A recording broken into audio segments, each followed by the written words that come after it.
Bloomberg Audio Studios. Podcasts, radio, news. I'm Matt Miller. And I'm Hannah Elliott, and this is Hot Pursuit. All right, this is a pretty exciting day. I mean, I'm super pumped because you are at the Quail in Monterey. I'm at the Quail in Monterey. I've been here for a few hours, and I'm actually currently sat in a Bentley Bentayga SUV for the purposes of this podcast that has been very nicely loaned to us. And it's fun because I'm sitting here in the front watching all of the cars roll in for the day. And it's basically it's like a car show. I mean, in terms of new cars, the debuts here are just going to be phenomenal. Yeah, let's walk through those a little bit because you sent me a list earlier. I initially wanted to talk to some guys from Ring Brothers. They are a resto mod company. They usually do like 60s era muscle cars, but at the Quail they're doing I think 1971 Aston Martin, but they're unveiling it right now. And so they couldn't join us for this. But you sent me a list of like a ton of other reveals or, presentations that are going to happen. What else is coming up?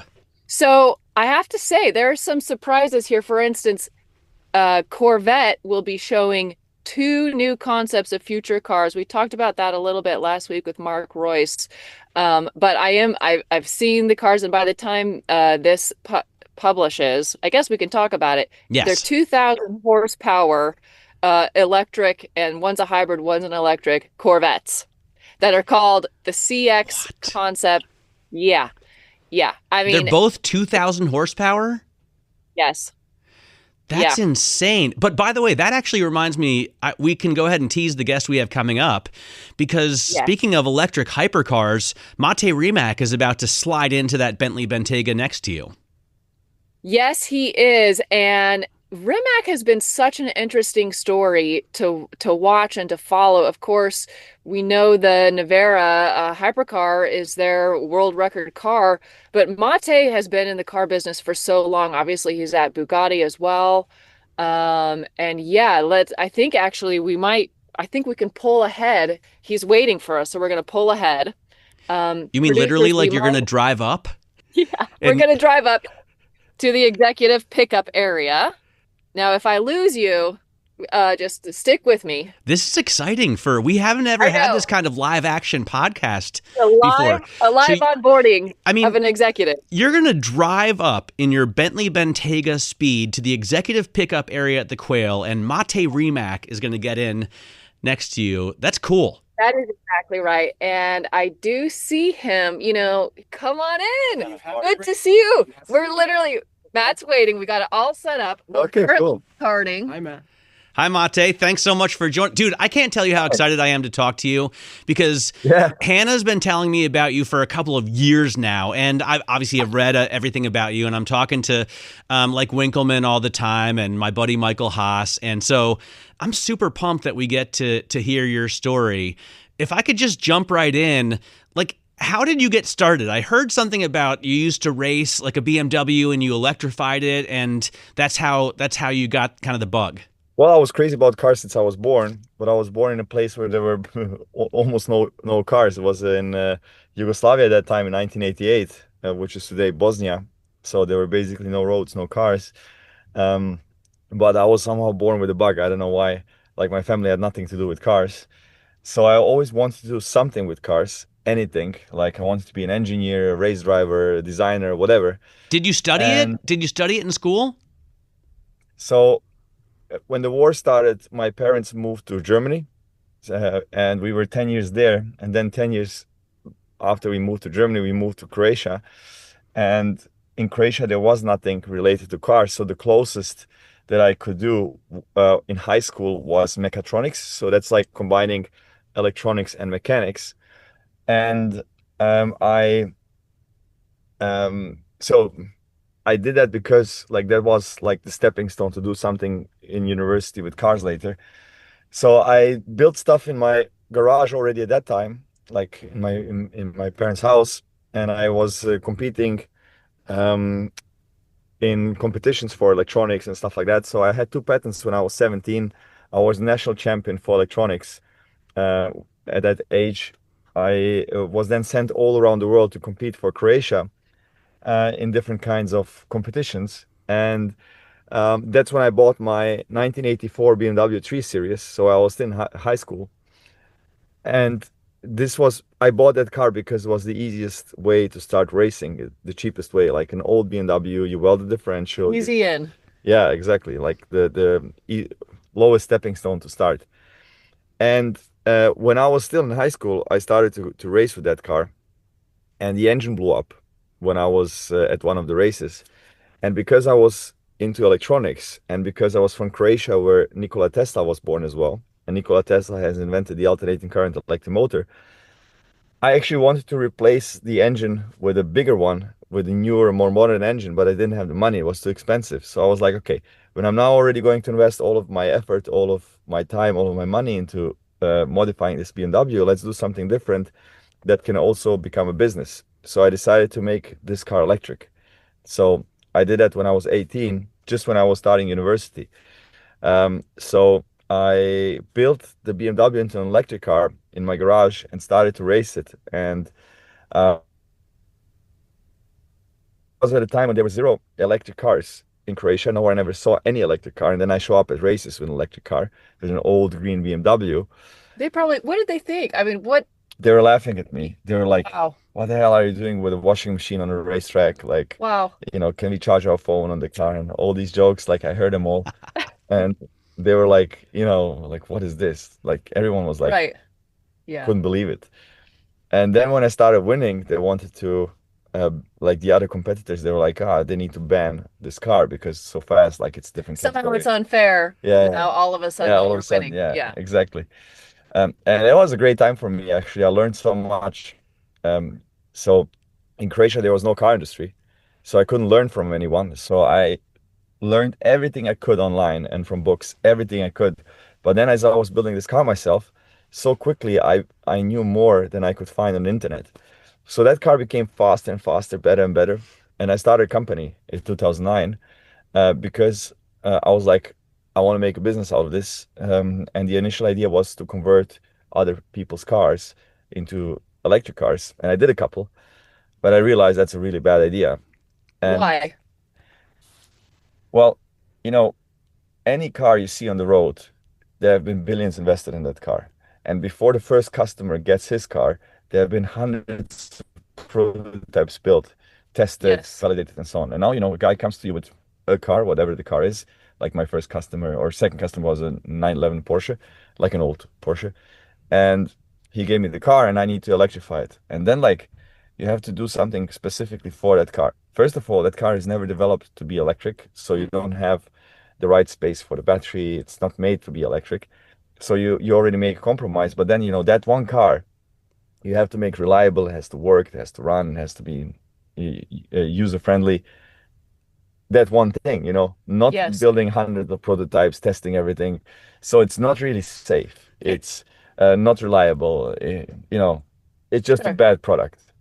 And then I was like, okay, if you want to make an electric car properly, you have to start from scratch. You have to build it from the ground up. And I had this idea of how would an electric car be if you had 4 electric motors, one for each wheel, where you can control each wheel separately, because that's something you cannot do with a traditional car. And that's when I decided to make my own car, and being inspired by Christian Koenigsegg and Horacio Pagani, who built their own car companies. And I'm like, they did it in Sweden and Italy. Maybe I can do it in Croatia. Had no idea what the hell I was doing. Yeah. So that's how it started. That's amazing. And I mean, it just leads to me so many more questions. How did you get the space to do it? How did you get the investment capital to do it? Because you have to be somewhat, and now that I know your story from this end, you are also an incredible businessman, right? But how did you learn that skill, which is entirely different than electromechanic engineering? Oh, I had no idea, man. You have to. It's the great filter. You have to be able to do all of that. Otherwise, I wouldn't be here. So in Croatia, there was, but as I was competing with that BMW, and obviously my parents were supporting me. It was a few thousand euros for parts. It wasn't. I mean, it was a 1984 BMW with a forklift electric motor. Did your parents understand what you were doing? No, Yeah. no. Like my mother was like, please just finish university, get a job. Like what She the hell? sounds like a good mom. Yeah, no, she's a great mom. My mother is the best mom ever. But uh, they come. You you don't understand what Bosnia was when they were growing up. Like today, it's like 100 years ago. At that time, it was like 300 years ago. Yes. So she was living like, you wouldn't be able to imagine that. It's like a house where the animals are living downstairs, and then you have like a floor which is not ceiling, so that the warmth can Yes. warm up the living space above. They didn't have running water, no electricity, like, I've seen that in the Middle East as well. yeah. Yeah. So that's, just one generation ago. Yes. That's how where I'm coming from. And So it's insane that they were you have developed a technology that's really like a generation ahead as well. Yeah. Yeah. I think that shows like how society today, I think it's amazing that, someone from where I was born can do this kind of stuff today, What do you think was so convincing when you're asking people to give you money Yeah. and you are a random guy, with a green BMW saying, No, I'll tell you a story. well, how did you convince them to give you money? No, I had to knock on 1,000 doors. So I didn't know how fundraising works. Like today, you can listen to podcasts, you can see YouTube videos. I had no idea. Yeah. No idea how this works. I didn't know what a pitch deck is, what pitching is, what the business. I had no idea. So as I was racing, I was quite famous it was being in the media. In Croatia. Yeah. Yeah. It was in the media, and there was a guy who came to me, and he said, "Look, I'm working for a royal family in the Middle East. They're always looking for interesting stuff. Like, do you have something that you can show me? Maybe they would be interested." So, and I was quite good at that. So I built like a little brochure, which looked really nice. I still have it, where I had the first sketches of the car I wanted to build. So there was no car, there was nothing. It was just sketches and like specifications like speed, acceleration, power, weight. But it was not real. There was nothing. And he took that brochure. He went to Abu Dhabi and he said, great, they want to buy 2 cars. I was like, okay, but there is no cars, there is no company. And then he asked me the next day, okay, so what do you need to make that? Wow. They might want to invest. And I was like, I don't know. So I sit down and built a business plan. And of course, I had no idea what I need. So I said, to develop that car, I need 4.5 million euros. But I had no idea. I didn't know any one person from the auto industry. I didn't know anyone. And they were like, okay, here's a term sheet. And I get a term sheet. And I was looking for a lawyer in Croatia who understands a venture capital term sheet. And I couldn't find a lawyer. So I was sitting there with a lawyer who was telling me like, drag along probably means this. And I'm like, no, that doesn't sound like it means that. Like tag along, right the first refusal. Like they didn't understand it because there were no venture capital deals done in Croatia. Anyway, so we had an agreement, and they were supposed to invest 4.5 million. And I had 2 milestones. One was to show the car at the Frankfurt Auto Show, which was 9 months later in September of 2011. And then I had to deliver them 2 cars. So I started to hire people, but no one from the auto industry. I couldn't afford to bring in Germans, Italians, whatever. Just a few Croatian guys that I knew were skilled. And I rented the facility. So in April, 1st of April, I had 3 employees joining me. I broke 5 FIA and Guinness World Records with the BMW, and I rented the building. So we had 5 months to develop and build a car, all of us doing it for the first time. And the investors just paid like a couple of 100,000, and I set off. But they screwed me. So what do you mean? I just convinced the wives of the guys that worked for me that they can give up their safe and secure jobs to work for a 20-year-old guy who wants to make an electric supercar with some Arab investors, blah, blah, which they did. They left their secure jobs to work for me. I rented the building, ordered parts, and was expecting that the Arabs will do their part. But after dragging it, and contracts and whatever, I flew to the Middle East, and they were like, we don't believe in Croatia and doing it there. And I was super patriotic, which was a big mistake also from my side, but it is what it is. I really wanted to to prove that you can do it in Croatia. Yes. And I was like, so they said, if you want our money, you have to move to Abu Dhabi to do it there. And I was like, screw you, I'm not doing that. I want to do this in Croatia. And they were furious, like no one says no to us. So I didn't get anything from them anymore. And I was broke the moment I started. I couldn't pay my guys, I couldn't pay the rent, couldn't pay suppliers. It was a disaster. But I thought like, okay, somehow we'll scribble the car together and we'll show it at the Frankfurt Auto Show and there will be investors flooding our doors. So we did finish the car, and like the electricity company came to cut our electricity because we didn't pay the bill. No. The landlord throwing us out of the building. Like I couldn't pay the guys for their salaries. We worked day and night. It was a disaster. And then we came at the Frankfurt Auto Show, still building the car and the truck that was driving it there. The way to the show. On the way to the show. And there were people interested and customers and so on. Man, I was 20 years old. I had no idea what I was doing. So I believed when people said that they would buy the car and so on, but 90% of that never materializes. Then I had to figure out a way to survive. So I just wanted to make my own car. But then, like, how do we survive? Like, we don't have money, we are in debt. Like, the suppliers are calling us, they are threatening to sue me and stuff like that. So I was like, okay, let's do anything that brings in money now. So we started to do things for the auto industry, building prototypes, developing batteries, powertrains, and so on. And they just barely kept the lights on. So we took on projects that no one else would ever touch. They were so crazy in complexity, timing, and cost, like being super cheap. They're automakers. Like initially it was like small companies. Dude, the timing is already making me nervous as you're telling the story. Yeah, like, I'm getting anxious. Yeah, it was disaster. My first 10 years, I cannot believe, like looking back, I would never go through it again. I don't think I could go through it. It was a fucking disaster. And then when we proved ourselves, we started to do more and more bigger stuff.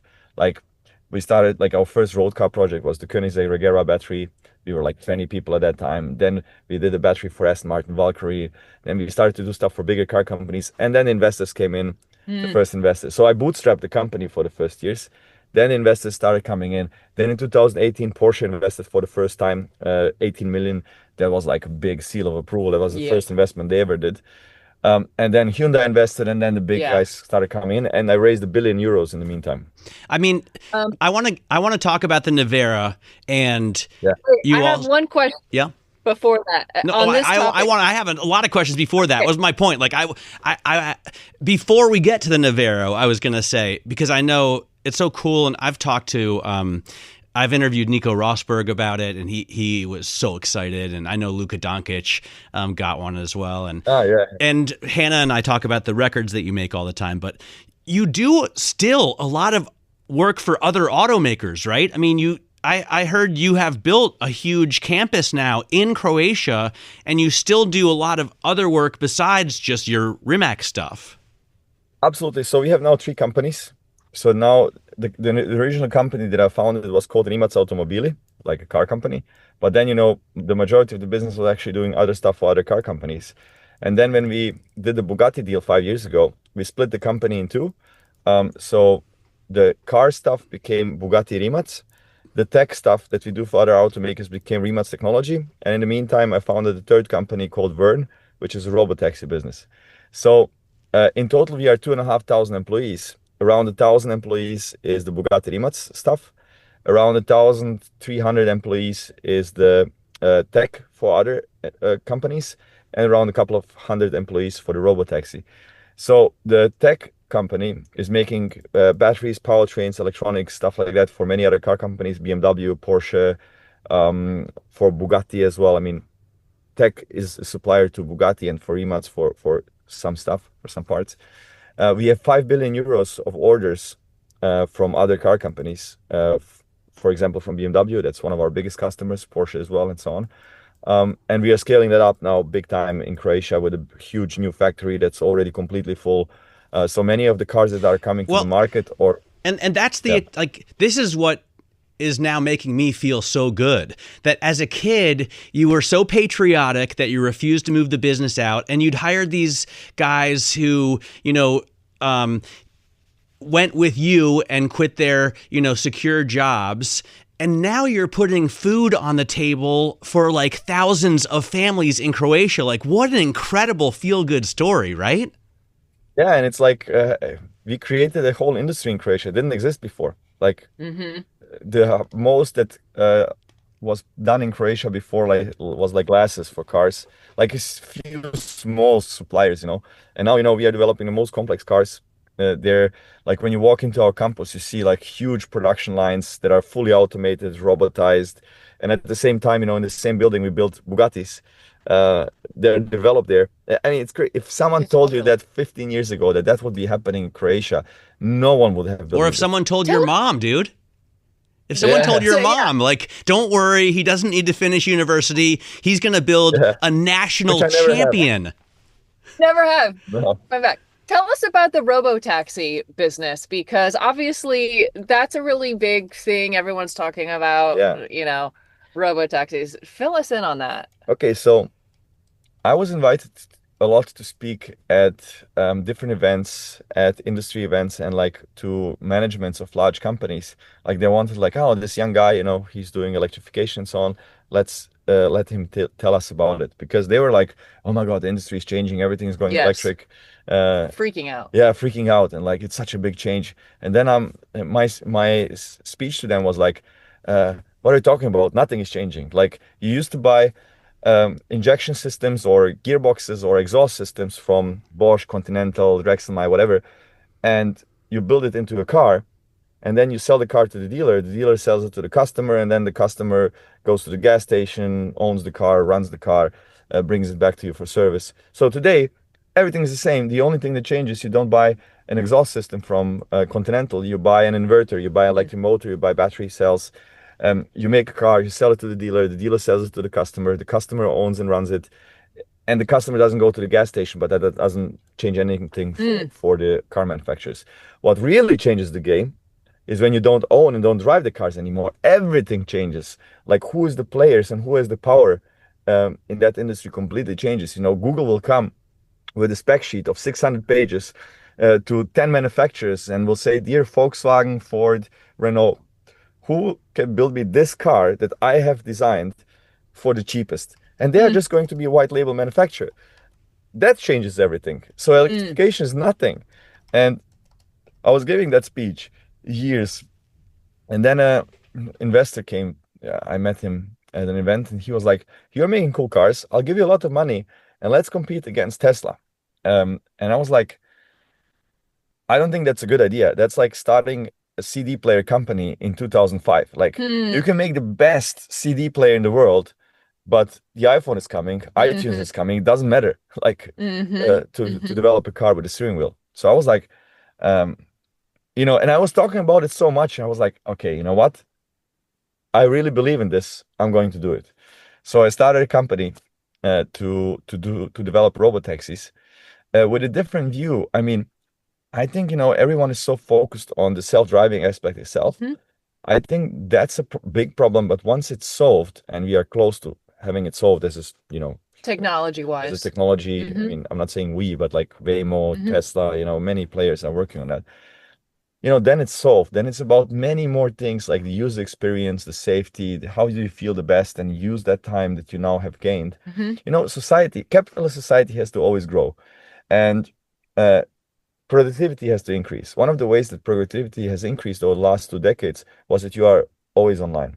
Hasn't been the case before. And now, we are always online. And the next productivity gain, okay, AI, but also having more time, like you commute 1 hour in average per day. So getting that time back, right. You are productive, not just for working, but also as a consumer, or to do whatever you want, So I fundamentally believe that this will change society. People who are not in a position to drive today because they are, I don't know, too young, they don't have a driver's license, they are too old, they are blind, whatever, will be able to get around, will not rely on other people. It's, people say a lot of people lose jobs. Yes, but so that was a situation also when, elevators had a elevator boy. No one is missing those jobs. No one will miss the miserable jobs of truck drivers sitting in a little room for the whole day.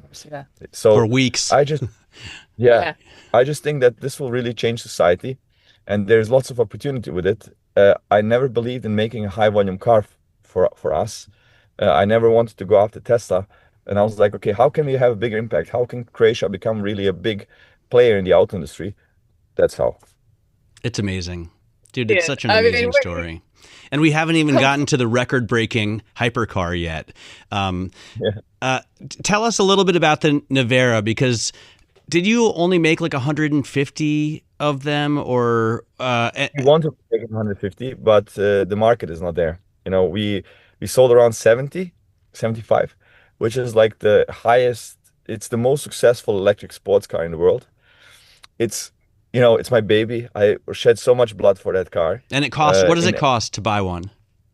The Nevera started from 2 million. The Nevera R is 2.3 plus the options. So from, let's say, 2 million until 3 million is the pricing.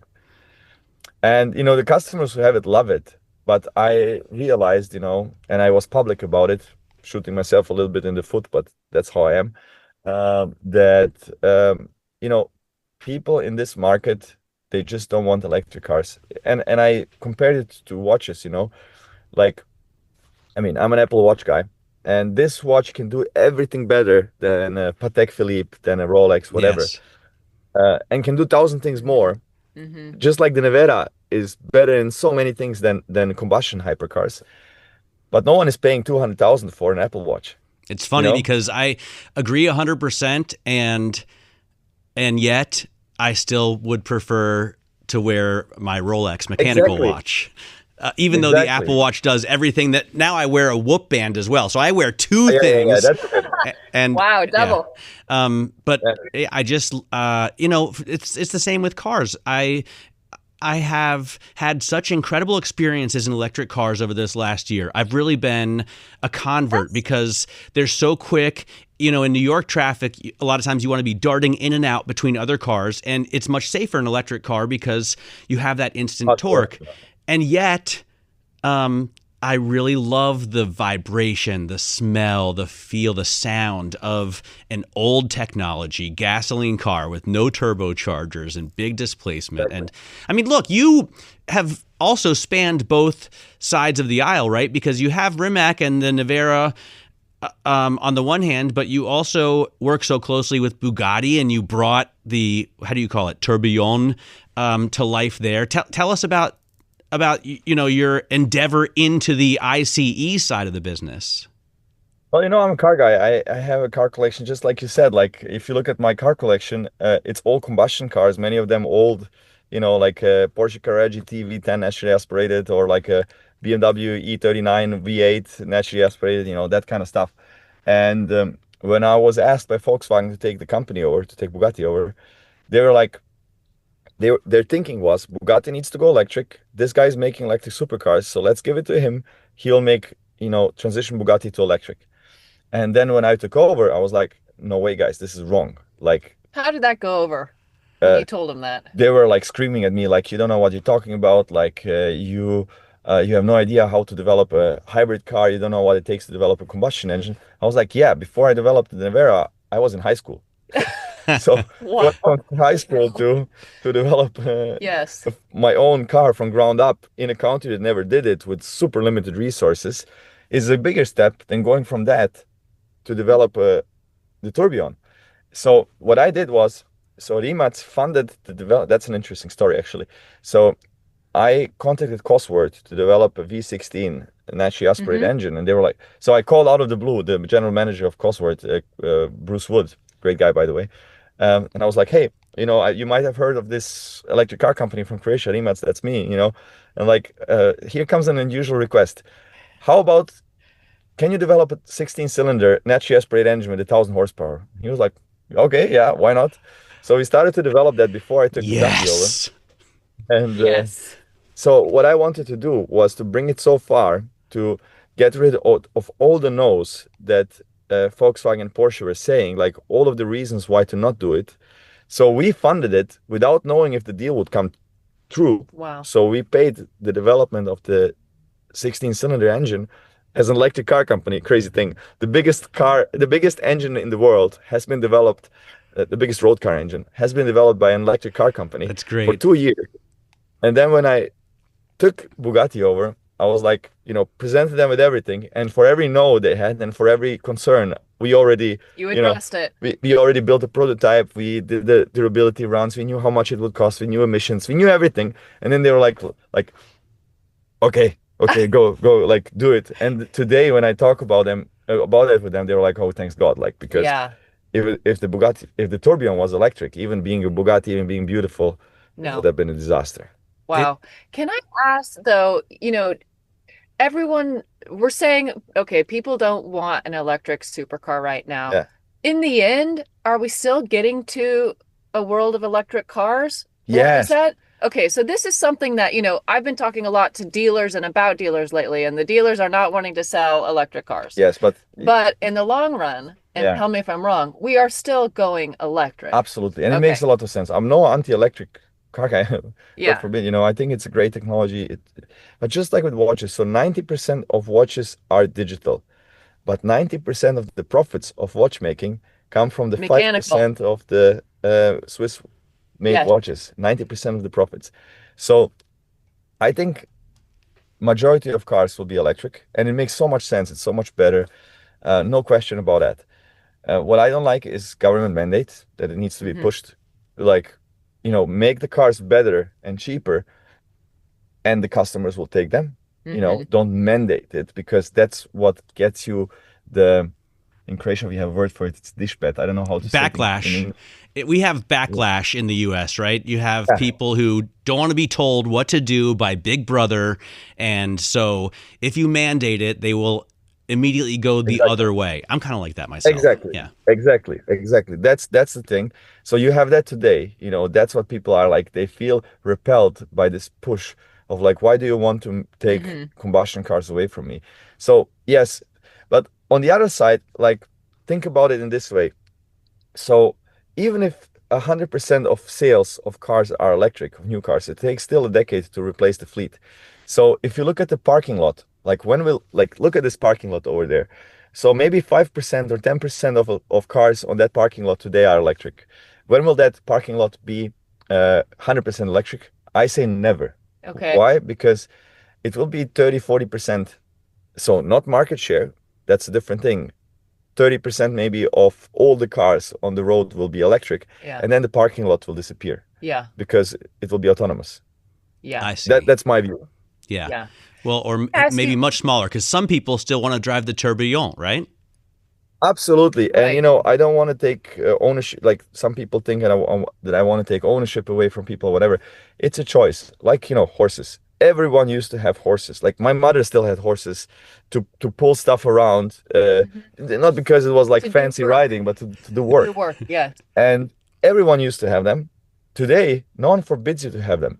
If it's so important to you, if you so much like it, to have the investment for a horse, the time, the effort to Georgina Bloomberg, perfect example. You can still have it. Of course. I think it might be more expensive Katie than cars. Greifeld, my co-anchor on Open Interest, every day she leaves this office and goes to ride her horse. But obviously 99% of the employees in this building do not do that, right? Yeah, but if you think about the car, like, you worry about it more than about yourself. You take it to service more often than you go to a doctor.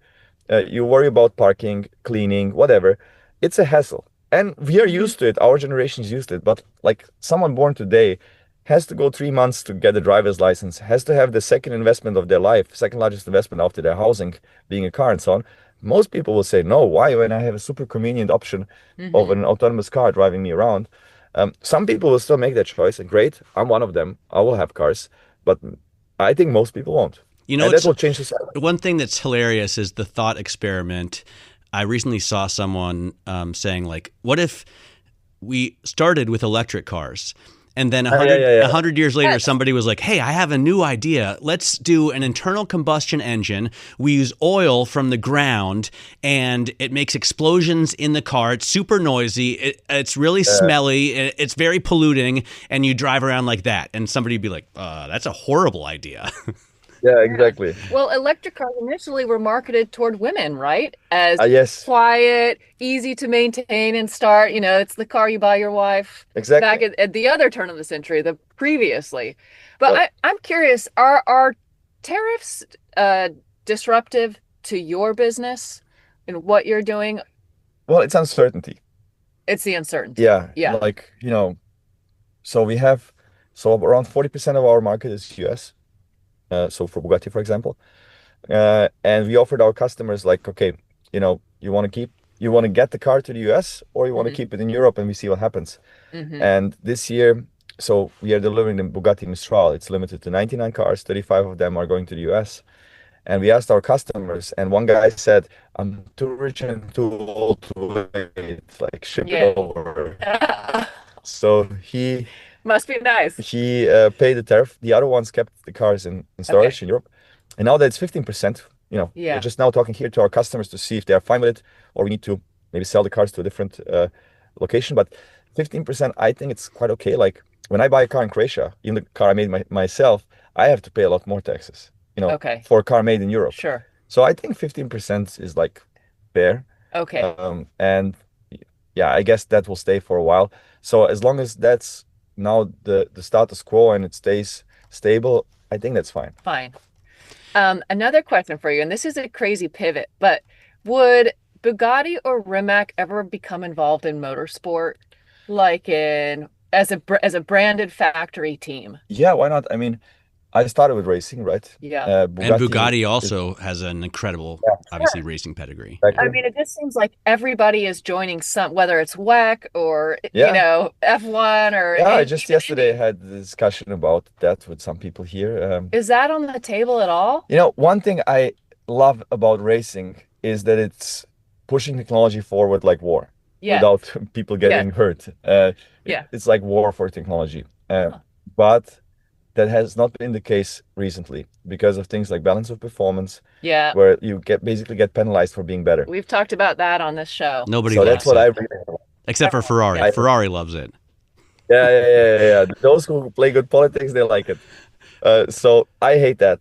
And that's why I didn't race. So we break records all the time and so on. So we push the limits in other fields. However, I'm interested in racing. I'm looking at it. And at some point we might join some racing. But I just hate that road cars, or let's say when we as a brand or other brands also build cars that are let's say track cars, but not for racing series. They are more advanced, like torque vectoring, traction control, active aerodynamics. These are things that you can't do in racing today. And what's the point of racing then? It's like, it's a show, it's a circus, So excitement, hype, marketing for the brand. You get yeah, fine, okay, but I am about substance. Like doing a show just to hype. It's like wrestling, like WWE wrestling. Yeah. It's like what? Like, I mean, there are a lot of people who love wrestling. Well, I think the argument is I watch MotoGP a lot, right? And they're getting new regulations next year that is going to limit the amount of electronics you can use and also reduce the motor and the aero because they want the human to still play a big role in it. If you let it go too far with the aero, then it becomes like F1 where the driver doesn't really matter as much. And instead you pay some old guy $49 million a year to do your aerodynamics, right? So they want the kids to be part of it. By the way, dude, how would you do endurance racing with an electric car? Because I guess you could swap out the battery. Fast battery, but the stints are not. You would be a lot shorter on the track. Like, it's not there yet. Not 24 hours. Not possible. I mean, yes, but you would not be competitive with electric cars today. It's just the batteries would be too heavy. You would have to get in the pits much more often than combustion cars. Energy density. Like Le Mans cars, they have pretty efficient combustion engines. They are at like 40+% efficiency, and electric motors like 90% efficient. But fuel is a 10 times more energy dense storage compared to batteries. So you are double efficient with the motor, but you are 10 times less efficient with the battery storage. So basically you would be 5 times less, simple mathematics. But just about the human aspect, I understand what you're saying. And, I'm very pro-human, all of that. But there's so many sports where it's all about the athlete, tennis, football, fair point, basketball, whatever. It's all about the person. Whatever, hill climbing, so many things. but why not have a few racing series where it's about the technology, the racing teams, pushing stuff forward. It's about new materials. Human is also part of it, but like. You don't think Formula E is that? Well, Formula One is that already, Formula One, yeah. Formula E is very restricted as well in terms of regulation because they want to get the cost down for teams to be able to compete. That's a very good point, Mate. Like if you say it's unlimited, then you're going to come in with one or two players that spend hundreds and hundreds and hundreds of millions of dollars, and no one else can compete. Yeah, it's tough. But that would push the technology forward. But that was how it was like in the 20s and the 30s. Like the stuff, the technology that has been invented for Le Mans in the 20s, 30s, 40s. It's incredible. Yeah. Like the first, I think, wipers have been invented for Le Mans. The first disc brakes, the first, I believe, headlights as well. Like the list is very long, and it benefited road cars in the end. Like, what's the benefit we get today from racing in road cars? Not that much, really. No. So what's it like when you're back in Croatia? Where's the Samobor? Where's the It's just outside of Zagreb. And when you're driving around there, or if you're driving around Split, which a lot of Americans know, in a tourbillon, what do the kids say? Is everybody just freaking out? Yeah, it became such a normal sight to see Bugatti or a prototype of another car. Like I go everywhere. Like I just came from Croatia, from Split, a couple of days ago. I spent my summer in a Bugatti Chiron. I leave it on this. Like Croatia is super safe. It's the safest country in Europe. I leave my Bugatti everywhere on the side of the road. I go hiking with that car and leave it in the woods. And it became just so normal to see a Bugatti or a Nevera in Croatia that most people don't pay attention, but the kids, they go crazy. They come up, they want to take photos. I let them always start the engine. So, by the way, dude, what else do you want to do? I mean, you're only 37, so like you still have your whole life ahead of you after having done all of this. You built your own company. You turned it into a national champion. You're running, legendary, historically significant Bugatti. Like, is there anything?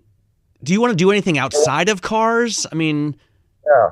One thing I messed up is I'm 37. I don't have kids, so it's not too late. I had my first when I was 46. You have time for that. Oh, there you go. Look at Mick Jagger. Yeah. He's going strong.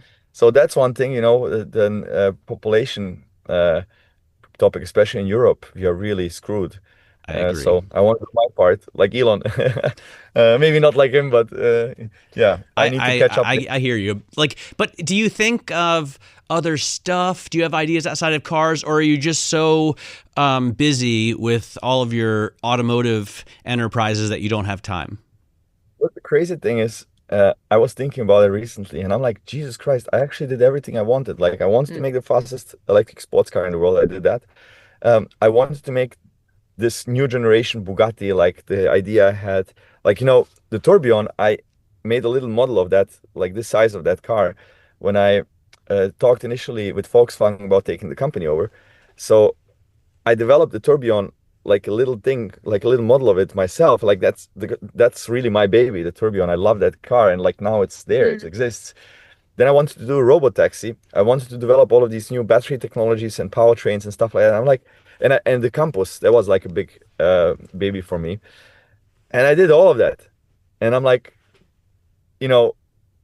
everything I wanted to do, be it a robot taxi, be it an electric hypercar, a hybrid hypercar, battery technology, campus, I did actually what I wanted. So now I want to make very successful companies. So I took €1 billion of investors' money, I want to make Bugatti into the most successful, most profitable car company in the world, and want to make our employees rich with their stock options. So yeah, there's still a lot of stuff to do, and getting the robot taxis to run, getting them out on the market, being like, you in the US, you have Waymo and Tesla. In Europe, we don't have anything except what we are doing. I mean, there's some other people trying to do it as well, but like I want to be that we bring that to Europe. By the way, do you ever run into Elon? Do you ever talk to Elon? I met him once. Yeah. And it was. I feel like he's being a little bit demonized right now, and I understand why. When you look at it from the surface, it's easy to put a stigma on someone, and I don't want to get into politics and stuff, but I still think he is the most amazing human that lives. He has the biggest impact on humanity, like sending rockets, reusable rockets to Mars. And I know how he changed the auto industry from inside. It's a completely different industry because of one guy, because of him, and it's the second biggest industry in the world, after food making. So, I think he's amazing, and he's doing amazing things. No one is perfect, nor is he, but like having met him in person, I felt like he's like two things I noticed. One, he's the same like when you listen to him on YouTube or whatever on podcasts. And the second thing is like he doesn't care. He doesn't give a damn what other people are doing. Like when I tell my story, when people hear a little bit about it, everyone's like, wow, I need to come there. I need to see what you're doing. And all of the executives in the auto industry, they came and see what we're doing. He didn't give a damn. He just looks at his own thing and like, Focus. focus. I can do whatever, whatever needs to be done. I can do it better than anyone else. That's his. And he's right. Is space appealing to you at all? Oh yeah, absolutely. I just think like it's depressing because within our lifetimes, whatever we do, we will not discover like 0.1% of, yeah. So, I'm thinking about this often. Like, I mean, you Americans are maybe a little bit different. I have been working 16 years like an animal to build this company. And I cannot imagine myself like Elon, he's 17 years older than me. Like that in 17 years, I'm still like that. And I just work and like it's just about like I would maybe like to have, Bugatti as a long-term thing for me. And I would try to restrain myself from starting more new things. I just want to, like also have, I would like family. I would love to be a father, something meaningful in your personal life. Yeah. This is admirable. I think that's actually wise. Me too. Good for you, dude. You deserve it also. Jesus Christ. Very balanced. Yes. You've, in the great words of Mariah Carey, you've done enough. You've done enough. Well, I really appreciate, Mate, I really appreciate. Wait, he was going to say something. Sorry, if what? you don't do car. Food. Yeah, I think what we are consuming today is, it's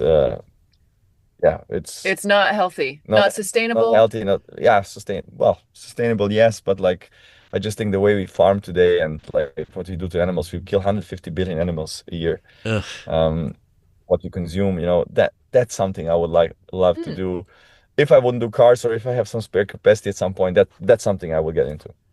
That is. We're gonna watch. Yeah, I'll be watching that. By the way, when you talk about autos are the second biggest industry after food, do you mean in terms of people employed or? Yeah, I'm not sure if actually housing or food production is the first. The auto industry is the second, as far as I know. But maybe real estate is maybe the first industry, like globally. Well, let me first say I really appreciate you spending some time with us. It's been an awesome conversation, and I'm gonna say this is now my favorite podcast conversation. We've been doing this for over a year, so. Yeah, this is really great, Monte. Thank you. I'm Matt Miller. And I'm Hannah Elliott, and this is Bloomberg.